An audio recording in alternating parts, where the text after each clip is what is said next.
Bad actors can infiltrate networks in many ways, and the defense industrial base is among the most targeted audiences. Learn what to look for in this next session from Amy Williams, VP of CMMC at Coalfire Federal. Amy is a seasoned leader in the cybersecurity field with extensive hands-on experience directing cybersecurity teams. She spearheads the RPO and C3PAO teams, overseeing the development and management of advisory and assessment services. Her role places her at the forefront of CMMC implementation and evaluation.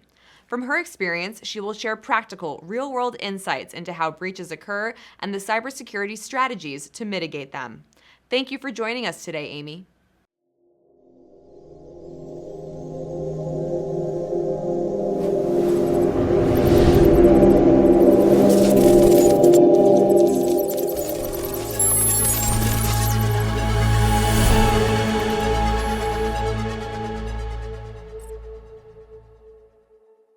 Hello, everyone.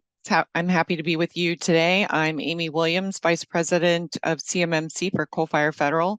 And today I'm going to be talking about how to analyze the CMMC domains from the perspective of how attackers get in. And I'm going to turn off my camera now because I've got some various things going on in my house this morning, but it's also better for you to just be focusing on the slides anyway. So the reason why I feel like this is a really important topic is because everybody thinks of cybersecurity as one thing when really it's 15, 16, maybe 20 different things. And we need to get our arms around that and understand how to put those controls in place. Also, CMMC as a cybersecurity compliance framework continues to be debated in the media, and the loudest critics simultaneously say that it's too expensive and that it is inadequate in what it covers for cybersecurity. And obviously, those two things are at odds with each other. So let's address the argument that it's too expensive first. Cybersecurity is expensive, but so is accounting and marketing and paying your employees decent working wages. And all of those things are considered foundational investments in your organization, while cybersecurity still tends to be thought of as a cost center. And we need to start moving cybersecurity into a strategic initiative perspective in our organizations if we're going to have any success with that. Next, let's also address the criticism that CMMC is inadequate. Most critics cite things like AI and the Internet of Things as saying that CMMC is inadequate. But my former boss has a great story about how he was challenged by a client to break into the client's bank account. And the way that my boss got into the client's bank account started with a breach of his Ring doorbell, which is an Internet of Things object. The problem wasn't, though, that the client had a Ring doorbell. The problem was that there was no network segmentation between the doorbell and the rest of the guy's network. So if you look at CMMC and what's included in CMMC, then network segmentation is a part of that. So all of this is to demonstrate that foundational cybersecurity is really critically important. CMMC puts in place some foundational security. And let's take a quick look at some of the ways that the bad guys get in and how the CMMC requirements actually prevent that at a foundational level. At a foundational level. So the agenda for this talk is, let's talk a little bit about breach trends in general, then some special supply chain challenges with the DIB, some common attack strategies, and then some not so hypothetical breach examples that illustrate kind of brought together in a fictional format, but are actually ripped from the headlines from breaches that have actually happened in the DIB. And then we'll talk about how some of the CMMC controls would have prevented those breaches. The average cost of a breach in 2023 was $4.45 million. And there have been complaints about the cost of CMMC implementation maybe being in the hundreds of thousands. So it might be, a 50,000 for this and another 100,000 for the biggest piece of your security, and then maybe another 50,000 to get everything put in place. And if you've been following along and having good cybersecurity and good hygiene all along, then maybe it'll be less expensive for you than it will be for another company, because it's less expensive to build cybersecurity into an environment than it is to retroactively add it. So, contrast a couple $100,000 in cybersecurity investments to prevent a breach to $4.45 million for a breach, and it kind of makes sense why you'd want to put the protections in place. We also know that there were twice as many breaches in 2023 as there were in years before, so that the attacks are growing. What are some of the elements that are attacked? Over 24 billion passwords were exposed. 94% of malware is delivered via email. 74% of breaches are caused by human error. Phishing attacks account for more than 80% of the reported security breaches. So all of these things are fairly basic foundational elements that we've been aware of for quite some time, and these will continue to take place regardless of what other sophisticated tools that attackers use to get in. We also know that cyber fatigue is affecting 42% of companies, and I believe that part of that is just not having a strategic plan in place that makes it understandable what the steps are to continue to build the layers of security within your program. And in another Cisco report, it was found that information stealers were the number one threat, not ransomware, not Trojan horses, not AI. So information stealing is the biggest reason why we have CMMC in place, is to prevent data from getting into the hands of our foreign adversaries. And so these foundational security controls that CMMC put in place are very, very important and very relevant. Just yesterday, Leidos disclosed a leak of internal documents which they believe were stolen from a breach of a Diligent Corporation system that they used. And Diligent says that the leak is the result of a hack on a subsidiary that they acquired in 2021, Steel Compliance Solutions.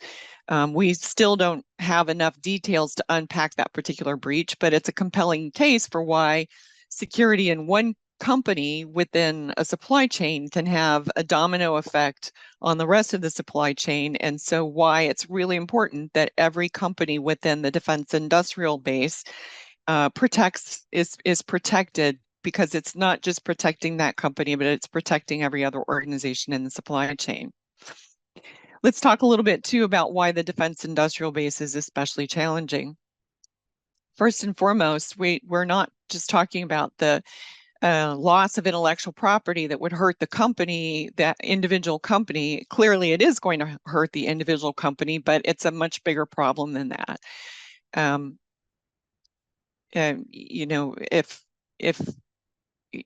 we're talking about protecting the innovation of a small company within the supply chain, we're talking about protecting how that innovation affects how other things are done. So it might be an innovation in the way a tank is made, for example, and it might be just an innovation in how the tires are put together so that the tires are more resilient in the desert, or in an environment that's got explosives or whatever it is. So you would think that just the theft of that one detail is not really going to be critically important, and yet it is the theft of an innovation that affects how innovatively the tank itself is designed. And so having that information in the hands of foreign adversaries is actually very damaging to our national security, and critically important for protection. So CUI is there's a lot of confusion about that, and CUI is, when aggregated, can provide real intelligence and real actionable steps for foreign adversaries on how to recreate some of our innovative products and services that we provide to our warfighters and the warfighters of our allies. And then another reason why it's especially challenging is that it's flowed down in contracts, and the supply chains are fairly deep and lengthy. There might be 7, 8, or 9 layers within a supply chain for the defense industrial base, and then tracing how that CUI flows down is challenging. And that in itself is challenging, because the supply chain is not a linear progression. When you think about a supply chain, you might get an image in your head that looks something like this, where it's very linear. in nature. But in reality, the defense industrial base supply chain looks more like this, where a supplier to one company might be a prime contractor in another contract, and a company that is a supplier to a supplier in one contract might be, not at all involved in the second contract. So it's very complex to tease out exactly what the supply chain looks like for each individual organization within the defense industrial base. All right, so let's jump into how breaches happen. Let's talk about the breach steps that take place with individual hackers or attackers. The first step is really reconnaissance, where they go about the process of collecting data on the potential entry points. And then their next step is to try to find a way to compromise the systems after looking at the recon. So the recon might involve things that are related to intelligence gathering or following humans that come and go within a building, or tracking their online behaviors, or verifying the information accuracy. They might use tools like port scanners to do recon. They might try collecting data from watering holes related to the company. But basically, they're looking for a way in, whether it is a direct entry to the target firm or whether they're trying to get into a subsidiary and then finding a way to leapfrog their way into a partner firm or supplier. And the entry points are the potential vulnerabilities. And if an attacker gets in, then that vulnerability is at that point a weakness, which results in a breach, and the initial compromise takes place. So after that happens, after there's a compromise, then the attacker tries to figure out a way to stay in the system so that they can start to do damage. So they're trying to figure out how to remain undetected and move as quickly as possible to collect as much information or create whatever damage they have in mind for that particular organization. They will also try to move laterally through the system so that they can collect as many different types of data as possible. What can they access? And they might also use lateral movements to try to prevent their tracks to prevent being tracked and to cover their tracks within the system. And then finally, obviously, data exfiltration, which is one of the biggest concerns with the defense industrial base. So how do they go about stealing or destroying property within the intellectual property within the organization that represents innovative ideas? And then finally, maintaining presence and covering their tracks and changing settings and installing tools and backdoors and erasing logs. And all of that comes with doing the best job that you can to prevent being detected. So let's keep all of that in mind and go through a scenario of how these would be deployed in the defense industrial base. All right, so we're going to, this is again fictional, but it's fictional based on reality. This is a culmination of attacks that have taken place within the defense industrial base, brought into one example to illustrate how damage can be done and how the CMMC controls can prevent that damage from taking place. So we've got a character, Little Dibby. He's a mechanical engineer for a company called Tanks-A-Lot. And Tanks-A-Lot makes tanks for engines, and they have a commercial practice and they have a military practice. And they make secondary fuel tanks for military equipment. And that's the innovative part of the organization that Little Dibby works for. He works in the secondary tanks, and he works on contracts for the defense industrial base for Army tanks. Little Dibby signs up for training on new manufacturing techniques at a training website called Smarty Trousers. And he is doing this for work purposes. So he uses his work email address. And because he associates in his head his work password with his work email address, he also uses the same password that he uses to log into his work account for his password to get into Smarty Trousers. And Smarty Trousers is, because they're basically a training organization, they feel like they're a low risk target, and they're on a tight budget, so security is not really considered a critical point of failure for them, because they feel like, well, if someone breaks into our system, what are they going to get? They're going to get some free training. What's wrong with that? So they're not too worried about it.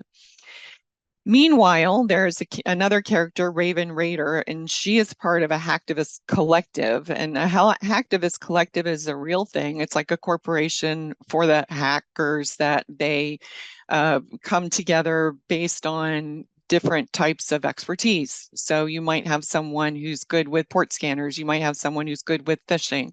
You might have someone who's good at escalating privileges and understands their way around a seam. So different folks will come together and they'll work in tandem to do as much damage as quickly as possible, very much like a corporation.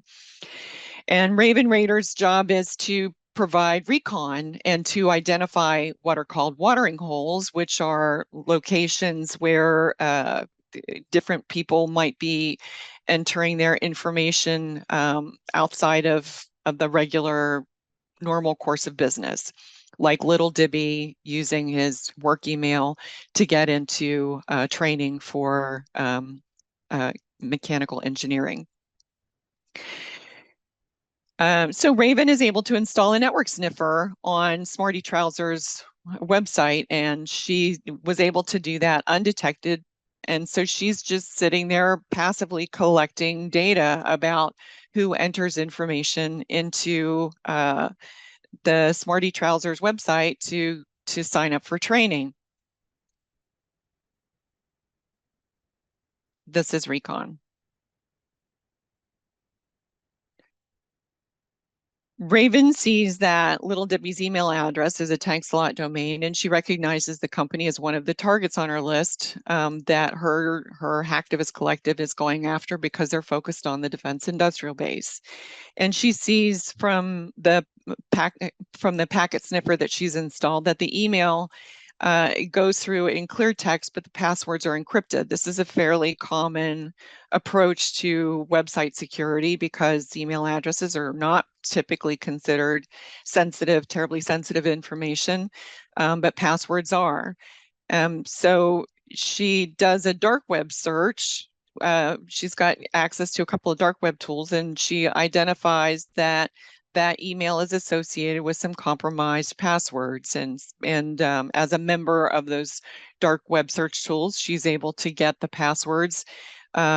So she identifies that one of the compromised passwords that's associated with the email actually works to help her get into Little Dibby's email using webmail, the webmail version of their corporate system.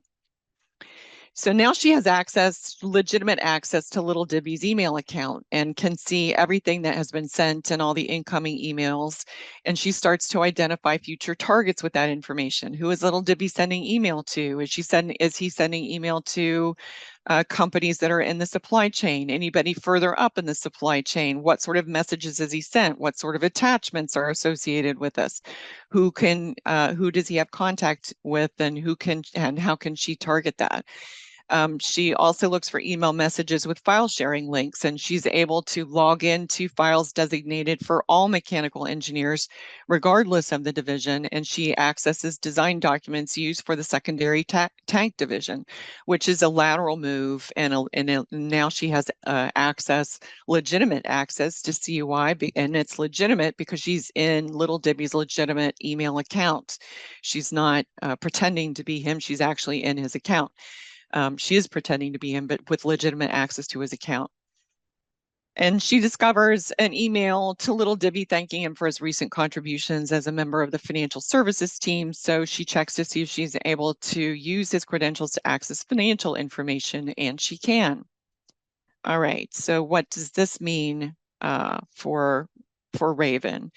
She goes on and discovers that there's an on-prem team as opposed to having a third-party managed security services team involved. And the on-prem team is configured to allow 3 IT members to log in case there's an emergency. So they all use the same login credentials. she's able to figure out what those are. And then while she's hanging out in the network, she's able to escalate her privileges to a help desk account. And from there, she's able to traverse the network and remove most of the audit trail. This is a very common strategy that attackers use. And this is also a very common approach to security management with an on-prem security program. Her persistence is enhanced by a lack of robust log reviews and practices, so she's able to maintain her presence. This is, again, there's nothing really that looks like an anomaly. There might be a setting to show that she's logging in from an IP address that doesn't look like an IP address that is associated with company employees, but otherwise her behavior is consistent with Little Dibby's behavior in the files that she's accessing. And the logs are not reviewed frequently, so with her ability to access the logs and remove data, there isn't really sufficient information to piece anything together. And most of the systems are not really reporting accurately anyway, because they were put together on-prem without the proper training and education on how to properly configure them. Again, this is a fairly common scenario. So all of that feels fairly disastrous. And so let's take a look then at some of the CMMC controls and how they could have been put in place to help prevent the damage that Raven was able to create. So top of the list is MFA, multi-factor authentication. Using multi-factor authentication for local and network access to privileged accounts and for network access to non-privileged accounts is going to prevent her from being able to log in just using Little Dibby's email and password.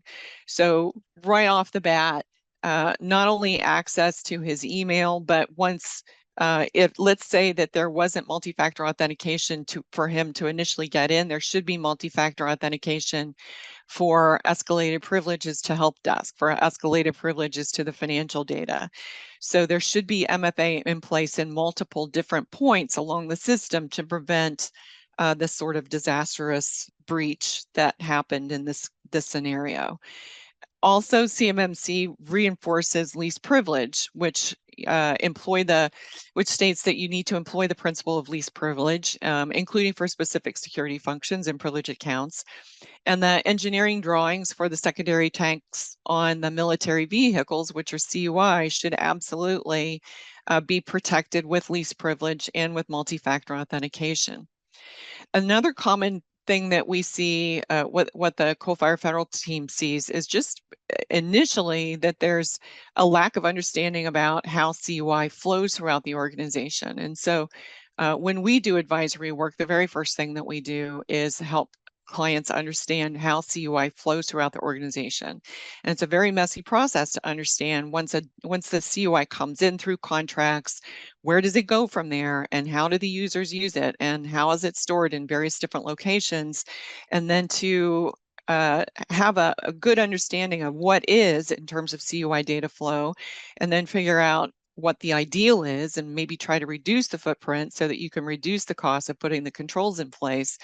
But, a lot of our clients want to jump right in with how do I put these access controls in place? Well, let's start with what the access controls are being applied against, which means understanding your control of the CUI flow from the very beginning. Then, another thing that CMMC reinforces that could have helped tanks a lot in this scenario is preventing non-privileged users from executing privileged functions. And to capture the execution of such functions in audit logs, Little Dibby's privileges should have been narrower, but also there should have been someone reviewing the audit logs more frequently and more regularly than was done with tanks a lot. And then remote access, monitoring and controlling remote access sessions, and logging and monitoring to identify unusual activities. So if Raven Raider was logging in from an IP address that was not identifiable by the organization, then that should have set up a red flag. And then obviously, a very foundational, very basic thing is security awareness training on password reuse. That is such a that's still such a common way that the attackers get in. They find a password that has been compromised, and then knowing that that people tend to reuse their passwords in various locations, they will check to see if that password is a valid password in another location. So all of these are CMMC controls that could have prevented a very disastrous scenario for the case of Tanks-a-Lot, the fictional case based on real life events. In summary, it's correct to say that compliance does not equal security, but it's also correct to say that compliance helps with security. If you understand the importance of the underlying goal for each of the compliance requirements, and if you're working towards achieving the requirement as intended to improve security, and then to choose, excuse me, and then to choose a compliance leader for your organization that has authority and also understands cybersecurity and compliance management. This is also one of the biggest issues that we see with our potential clients, is that they need to have somebody in the organization that is going to drive CMMC to success, even if they're working with us on advice. We can provide a compliance roadmap to the client, but they still will have some implementation steps that need to take place, and they still need to make sure that everybody in the organization follows whatever rules and regulations are put in place. And that person needs to have authority within the organization. So a third-party organization is not going to be able to reinforce your policies and procedures on a day-to-day basis. You really need to have boots on the ground within your organization to make that happen. And that concludes this talk on a forensic analysis of the CMMC domains. I hope that was helpful and useful, and I hope that more people understand that CMMC-A is not one single thing. It's a bunch of different things come together in a unified way to help improve cybersecurity, and that compliance is based on cybersecurity standards. In this case, CMMC is based on the NIST 800-171 framework for cybersecurity within the defense industrial base. And so it's important. Cybersecurity is all of the different elements put together to create a more secure environment for the organization. And they're all critically important. And there will continue to be additional bells and whistles in cybersecurity innovations and cyber threat innovations. But these foundational cybersecurity controls that CMMC puts in place are critically important as the stepping off point for considering all the other sophisticated bells and whistles that we might invest in at a later point in time. I hope this was helpful. Thank you for attending, and feel free to contact me if you have any questions about what was presented here today.